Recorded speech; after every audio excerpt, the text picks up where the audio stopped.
got so much motherfucking design on right now. Bring it down, bring it down, make it clap. I got 3 whole thoughts on the block with her head down. Bitches on my line, and you know. Halo semuanya, kita akan membahas tentang Gestalt Therapy 2. Pernah dengar nggak sih tentang Gestalt? Jadi, what is Gestalt Therapy 2?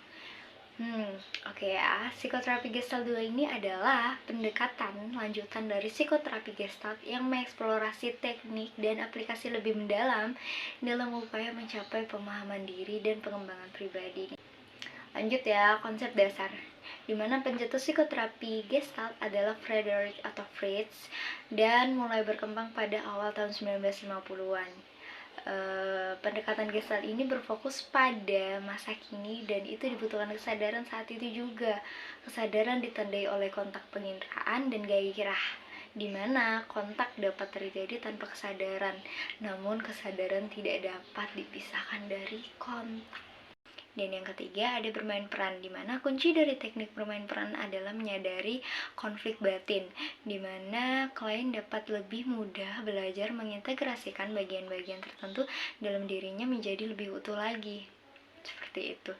Dan ada bahasa tubuh. Selama sesi terapi berlangsung, terapis akan mengamati bahasa tubuh klien dan mengomunikasikannya kepada klien tersebut. Lanjut, di mana ada pengembangan hubungan terapeutik lebih dalam. Jadi, pentingnya kepercayaan dan keterbukaan dalam hubungan terapeutik. Ada penerapan terapi Gestalt dalam kelompok, di mana terapi Gestalt ini dapat disesuaikan untuk sesi kelompok dan keuntungan dan dinamika unik dari kelompok terapi tersebut. Di mana ketika kita menjalani terapi dan kita bermain menggunakan teknik bermain kelompok atau terapi Gestalt dalam kelompok, ini akan membantu pasien atau klien kita untuk menjalani terapi lebih semangat, di mana ada keterlibatan penuh dalam kehidupan sehari-hari. Yang untuk menerapkan prinsip keterlibatan penuh ini dalam rutinan harian yang ditampilkan keseluruhan diri di luar sesi terapi. Ada studi kasus lanjutan, yaitu kasus-kasus yang menarik kompleksitas dan ketangguhan terapi Gestalt. Bagaimana sih teknik eksperimental dan praktis digabungkan dalam situasi tertentu? Ada exaggeration, di mana jika sulit bagi klien menentukan kata-kata untuk menjelaskan apa yang terjadi pada bahasa tubuhnya, klien mungkin akan diminta untuk membesar-besarkan gerakan tersebut atau mengulangi beberapa kali untuk menarik pengalaman klien. Seperti itu. Dan ada juga teknik eksperimental lanjutan, di mana penerapan teknik eksperimental ini lebih canggih, seperti eksplorasi berbagai dimensi, imajinasi, kreatif, dan pendekatan eksperimental dalam mengatasi blokade emosional tersebut. Dan ada juga integrasi musik dan seni, di mana penerapan seni dan musik sebagai sarana ekspresi dalam terapi tersebut memperdalam pemahaman diri melalui bentuk-bentuk kreatif. Jadi, dalam terapi Gestalt 2 ini ada berbagai kelebihan dan kekurangan. Faktor berikutnya adalah mengenai pertimbangan untuk fokus pada masa kini, di mana pada sebagian orang yang fokus pada masa kini mungkin terasa membatasi. Selain itu, beberapa teknik dan pendekatan yang dilakukan, salah satunya berkonsentrasi pada bahasa tubuh, dapat membuat beberapa orang merasa tidak nyaman. Dan terapi Gestalt ini belum tentu mendatangkan manfaat yang signifikan untuk semua orang. Dikarenakan hal tersebut, mengapa perlu diskusi terbuka dengan penyedia layanan kesehatan sebelum memulai sesi terapi ini. Dan terlepas dari pro dan kontranya, terapi Gestalt ini termasuk pengobatan terapeutik, di mana yang dinilai cukup efektif untuk membantu mengatasi beberapa masalah kesehatan mental. Jadi, dalam terapi Gestalt ini, klien memiliki ruang untuk mengeksplorasi pengalaman tanpa takut dihakimi, dan terapis pun dapat memandu klien menggunakan beberapa teknik. Perhatian terhadap bahasa sangat penting dalam terapi Gestalt.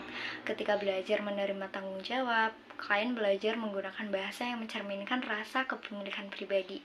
Misalnya, daripada mengatakan, jika dia tidak melakukan hal tersebut, saya tidak akan marah. Klien itu didorong untuk mengatakan, saya merasa marah ketika dia melakukan hal tersebut karena membuat saya merasa tidak nyaman. Jadi, apa saja sih kondisi yang bisa diatasi dengan terapi Gestalt? Yang pertama ada kecemasan, di mana terapi Gestalt ini membantu orang untuk lebih fokus lagi pada momen saat ini. Hal demikianlah memungkinkan penemuan pikiran, perasaan, atau perilaku terhadap potensi kecemasan.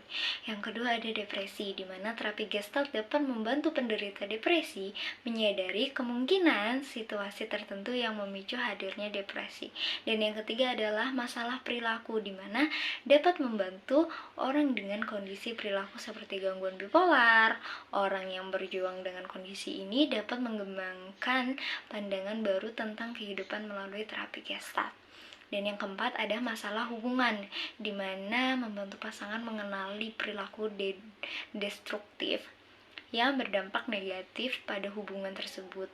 Ini dapat membantu meningkatkan perubahan positif dalam hubungan. Seperti itu. Jadi, dalam terapi Gestalt 2 ini ada berbagai kelebihan dan kekurangan. Faktor berikutnya adalah mengenai pertimbangan untuk fokus pada masa kini, di mana pada sebagian orang yang fokus pada masa kini mungkin terasa membatasi. Selain itu, beberapa teknik dan pendekatan yang dilakukan, salah satunya berkonsentrasi pada bahasa tubuh, dapat membuat beberapa orang merasa tidak nyaman. Dan terapi Gestalt ini belum tentu mendatangkan manfaat yang signifikan untuk semua orang. Dikarenakan hal tersebut, mengapa perlu diskusi terbuka dengan penyedia layanan kesehatan sebelum memulai sesi terapi ini. Dan terlepas dari pro dan kontranya, terapi Gestalt ini termasuk pengobatan terapeutik, di mana yang dinilai cukup efektif untuk membantu mengatasi beberapa masalah kesehatan mental.